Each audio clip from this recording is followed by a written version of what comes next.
En juin dernier, nous étions dans les rues de Biarritz pour la Gay Pride, derrière une banderole qui affichait « Pour l'égalité, 2011, nous marchons, 2012, nous votons ». Eh bien, nous y voici, à la veille des élections électorales, avec la même exigence d'égalité.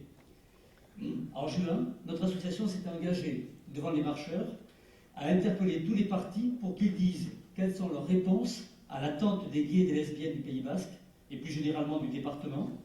C'est pourquoi nous avons invité tous les partis sans exception. Ceux qui sont absents aujourd'hui ne le sont que par leur seule volonté. Il s'agit simplement de permettre à chacune et à chacun de pouvoir prendre connaissance des projets, des propositions, des engagements des candidats aux présidentielles et aux législatives qui suivront, et de voter ainsi en son âme et conscience. Tant qu'il n'y aura pas, en termes d'égalité, notamment l'ouverture du mariage et de tous les droits attenant aux couples de même sexe, immanquablement, les représentations qui ont été évoquées, et on voit bien les réticences qu'il peut y avoir liées à la culture et à l'éducation, elles seront présentes. Et c'est le premier point. Il faut absolument, et là je n'étais pas d'accord avec toi aussi, c'est le côté législatif qui peut amener ça uniquement.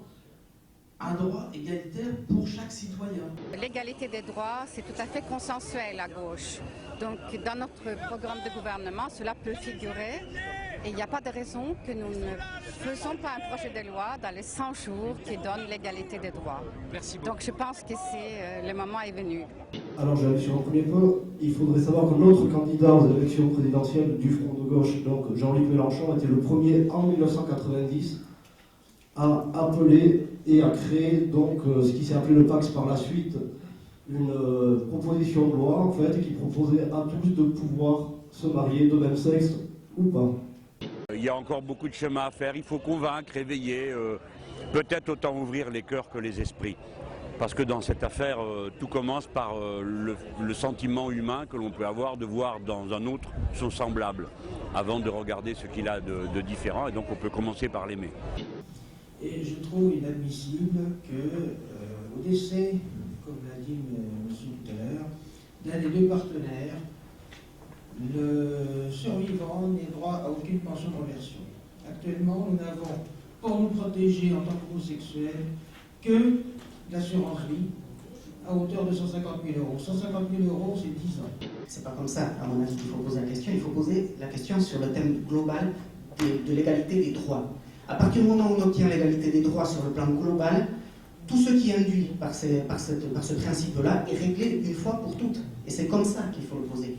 C'est oui à une union ouvrant aux mêmes droits et aux mêmes devoirs, ou un mariage, appelons-le comme on veut, pour les couples de même sexe comme pour les couples de sexes différents. Voilà, donc c'est une position qui est extrêmement claire. Je suis pour l'égalité des droits. Je suis pour la reconnaissance de cette déclaration par le maire, à l'état civil, dissolution par un divorce. Mais je suis pour que ça s'appelle union et pas mariage. Pourquoi ? Comme François Bonnet l'a dit à très juste titre tout à l'heure, parce que je considère qu'il y a aussi d'autres dizaines de millions de Français pour qui le mariage, c'est quelque chose qui vient de loin dans leur tradition, dans leur culture, dans leur sensibilité, et que c'est l'union d'un homme et d'une femme. Il y a un clivage quand même de génération, de sensibilité, d'opinion, de croyance. Sur le mariage gay, bon, le candidat Nicolas Sarkozy n'y est pas favorable. Il y a un débat quand même à l'UMP. Le mariage reste des repères, reste des références profondément ancrées dans notre conscience collective et qui font partie de notre identité. Nous ne voulons pas que l'on sacrifie notre identité à la mode du moment. En fait, il y a 4 articles, il y en a pas 50. C'est tout simplement de modifier le code civil, de remplacer les mots pour mari et femme sont remplacés par pour époux. Ce qui fait qu'il n'y a plus de possibilité. Et les mots le mari et la femme sont remplacés par les mots les conjoints unis dans le mariage. Donc à partir de là, il n'y a plus de possibilité d'empêcher. C'est vrai que c'est pas que la question, j'allais dire, même si c'est important, c'est pas que la question du mariage, mais c'est après tous les droits qui découlent du fait d'être marié ou de pas être marié.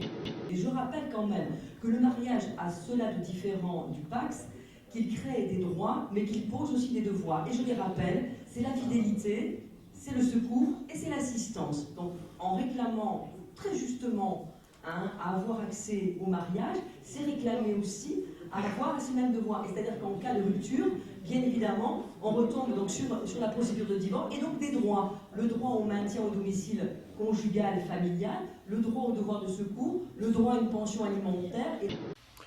J'ai pris un engagement, d'ailleurs c'est celui du Parti socialiste, et il faudra le tenir lorsque nous serons aux responsabilités de la France. C'est le droit au mariage pour tous les couples, sans qu'il soit distingué entre les hétérosexuels ou les homosexuels. C'est un droit qui doit être reconnu, c'est une liberté qui doit être proposée.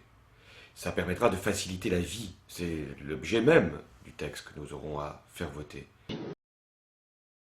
El punto negro, ahora mismo la situación está en que 3 meses después de que se aprobara esto, el Partido Popular de la derecha presentó un recurso diciendo que era inconstitucional y a día de hoy todavía estamos esperando que se resuelva este conflicto. Le problème, c'est que 2 ou 3 mois après, comme vous le savez certainement, le Parti populaire de M. Aznar, c'est-à-dire le parti de droite espagnol, il a fait appel de cette loi. Je crois que chez nous, on dit le tribunal suprême, je crois que ça correspond à la Cour de cassation chez vous. Et donc ça a été fait en 2005 et on attend toujours la réponse de la Cour de cassation. Avec tout ce que ça comporte comme problème et comme situation, on ne sait pas très bien ce que ça va donner pour les gens qui sont déjà mariés. Les enfants d'une civilisation qui a fondé les règles de notre société. Les règles de notre société, c'est que le mariage s'effectue entre un homme et une femme. Je ne pense pas qu'il soit positif de changer cette règle.